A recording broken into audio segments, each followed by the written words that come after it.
2010ஆம் ஆண்டு.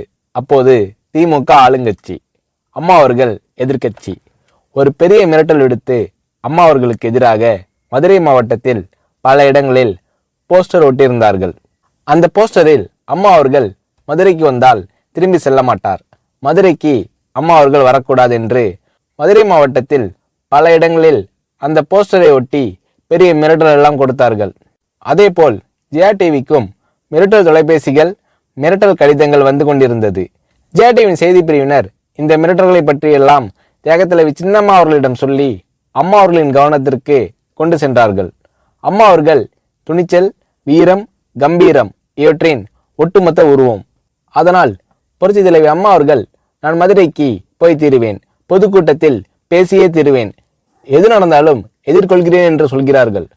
ஒரு கட்டத்தில் ஜெயா டிவிக்கு மிரட்டல் எப்படி வருகிறது என்றால், ஜெயா டிவியின் அலுவலகத்தை வெடிகுண்டு வைத்து தகர்ப்போம், அம்மா அவர்கள் மதுரைக்கு வந்தால் ஜெயா டிவியை ஒழிப்போம், இப்படியெல்லாம் நிறைய மிரட்டல்கள் தொலைபேசியின் வாயிலாகவும் கடிதத்தின் வாயிலாகவும் வந்து கொண்டிருக்கிறது. இந்த மிரட்டல்களை எல்லாம் கடந்து அம்மா அவர்கள் மதுரைக்கு சென்று பிரம்மாண்டமான பொதுக்கூட்டத்தில் லட்சக்கணக்கான மக்கள் மத்தியில் எழுச்சி உரையாற்றும் போது, ஒரு எதிர்க்கட்சியின் தலைவி என்ற முறையில் என்னை நீங்கள் மிரட்டுங்கள், ஒரு எதிர்க்கட்சியினை நான் நடத்துகிறேன் என்பதற்காக கழகத்தை மிரட்டுங்கள், ஜெயா டிவியை எதற்காக மிரட்டுகிறீர்கள், ஜெயா டிவியின் அலுவலகத்தை நீங்கள் தகர்ப்பீர்களா, ஜெயா டிவியை நீங்கள் ஒழித்து கட்டிவிடுவீர்களா, பார்க்கலாமா, ஜெயா டிவியை ஒழித்து கட்டிவிட்டால் என்னுடைய அரசியல் குரலை ஒழித்து விடலாம் என்று கனவு காணுகிறீர்களா?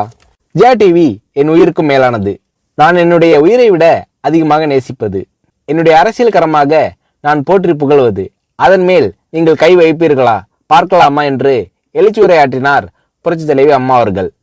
இப்படியெல்லாம் அம்மா அவர்களின் அன்புக்கும் மரியாதைக்கும் பாத்திரமாக ஜெயா டிவி இருந்தது.